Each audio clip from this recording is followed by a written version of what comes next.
Michael J. Fox was born Michael Andrew Fox on June 9, 1961 in Edmonton, the fourth of 5 children in a lively and tightly bonded family.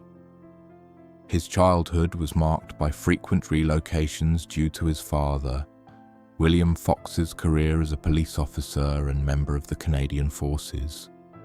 Constant movement meant adapting to new schools and communities, yet it also strengthened the family's closeness. His mother, Phyllis, balanced work as an actress and payroll clerk, introducing creativity and perseverance into daily life.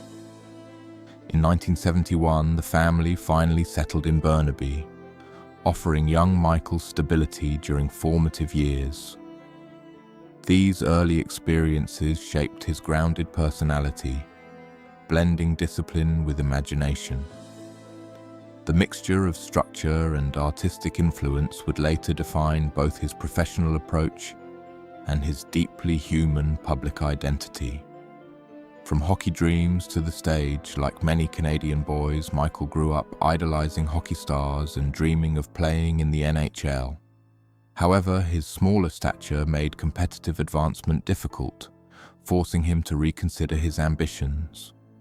Rather than surrendering to disappointment, he redirected his energy into creative outlets. He developed a love for music, learned guitar, explored visual arts, and began performing in local theatre productions. At just 15, he auditioned for the Canadian television series Leo and Me, produced by the Canadian Broadcasting Corporation. Landing the role provided validation and invaluable on-camera experience. Over the next few years, he appeared in small television parts and Canadian shot productions, steadily refining his craft. These early performances revealed not only talent, but determination, a willingness to evolve when circumstances demanded change. What began as a shift from sports became the first decisive step toward an acting career. A leap of faith to Los Angeles. At 18, fueled by ambition and courage, Michael moved to Los Angeles to pursue acting full-time. The transition was far from glamorous. He encountered rejection, financial uncertainty, and the anonymity that defines countless aspiring performers. Yet persistence defined him. In 1982, opportunity arrived when he was cast as Alex P. Keaton on NBC's hit sitcom Family Ties. The role transformed him into a household name. His portrayal of the sharp, ambitious young conservative earned widespread acclaim, 3 Emmy Awards and a Golden Globe. Around this time, he adopted the stage name Michael J. Fox, distinguishing himself professionally. The show's success provided stability and recognition, but it also revealed his exceptional comedic timing and emotional nuance. Television stardom became his launching pad, setting the stage for cinematic opportunities that would soon define an entire generation of moviegoers. Marty McFly and cultural immortality. Michael's ascent reached iconic status when he starred as Marty McFly in Back to the Future, directed by Robert Zemeckis. The 1985 release became a global phenomenon, blending science fiction, humor, and heart. Michael's energetic, relatable performance anchored the story's time travel adventure, making Marty one of cinema's most beloved characters. Sequels followed in 1989 and 1990, cementing the trilogy's legacy. His portrayal balanced comedic flair with vulnerability, allowing audiences to connect deeply with the character's courage and confusion. The film's enduring popularity turned him into an international star and embedded his performance in pop culture history. More than a blockbuster success, the role showcased his range and charisma. It was a defining moment when talent, timing, and storytelling converged perfectly, ensuring his place among Hollywood's most memorable leading men. Expanding film horizons in the 1980s beyond time travel, Michael demonstrated versatility across diverse film genres. He starred in Teen Wolf, a quirky coming-of-age comedy that resonated with young audiences. In Light of Day, he acted alongside Joan Jett, revealing dramatic depth and musical engagement. He led the corporate comedy The Secret of My Success and impressed critics with his serious performance in Casualties of War. These projects illustrated his ability to shift seamlessly between humor and gravity. Audiences began to see him not merely as a teen idol, but as a capable dramatic actor. The decade solidified his reputation for sincerity and relatability. By its close, he had built a filmography that balanced mainstream appeal with thoughtful performances, broadening his artistic credibility, confronting Parkinson's with courage.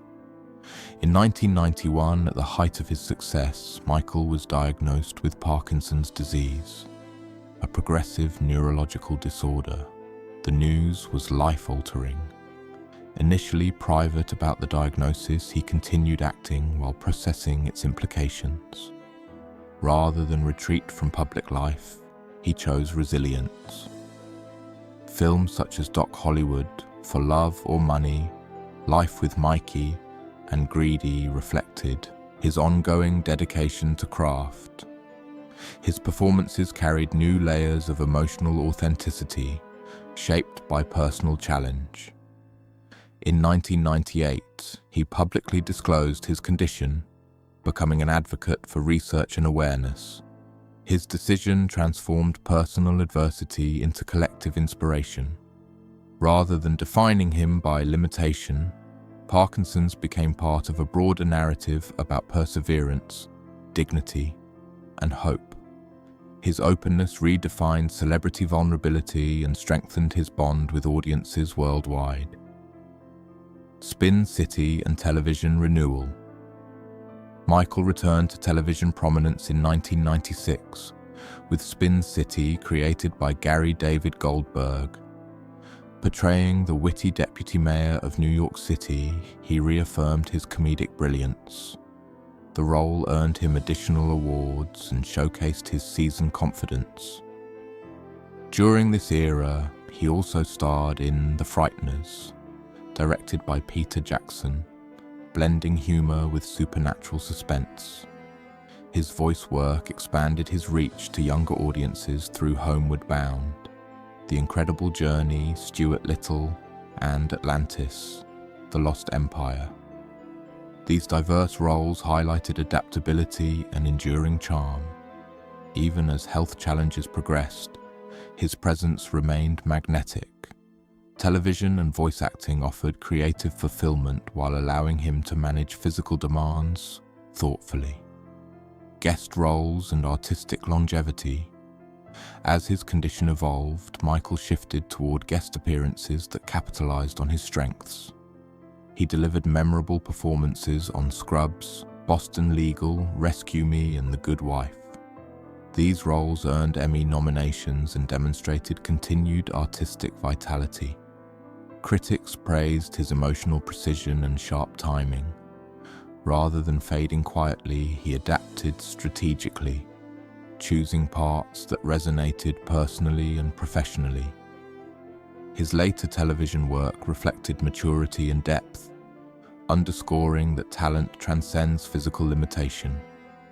Each appearance became both performance and statement, a reminder that meaningful storytelling is possible at every stage of life. Through selective engagement, he preserved energy while maintaining creative influence, proving longevity is built on flexibility and authenticity. Author, advocate, and voice of optimism beyond screen work, Michael emerged as a compelling author and advocate. His memoir, Lucky Man, recounted his rise to fame and early struggles with Parkinson's. Always Looking Up explored optimism and resilience, while A Funny Thing Happened on the Way to the Future offered motivational insight with humor.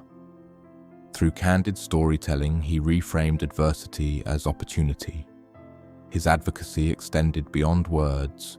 He became a prominent fundraiser and campaigner for Parkinson's research, using influence to drive scientific progress. Writing allowed him to control his narrative, presenting vulnerability as strength rather than weakness. Readers found encouragement in his honesty.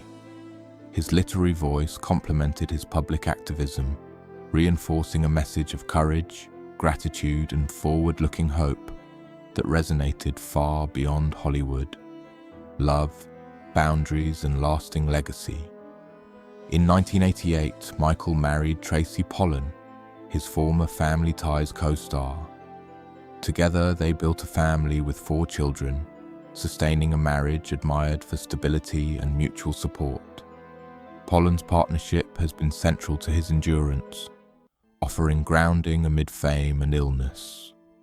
In later years, Michael spoke candidly about personal boundaries, even discussing who he would prefer not attend his funeral, emphasizing peace and authenticity over public spectacle. His reflections reveal a man determined to shape his narrative thoughtfully. From child actor to global icon and advocate, his journey embodies resilience. Ultimately, his legacy extends beyond film and television. It lives in the hope he inspires, the research he champions, and the example he sets. That courage, humor, and love can illuminate even life's most challenging chapters.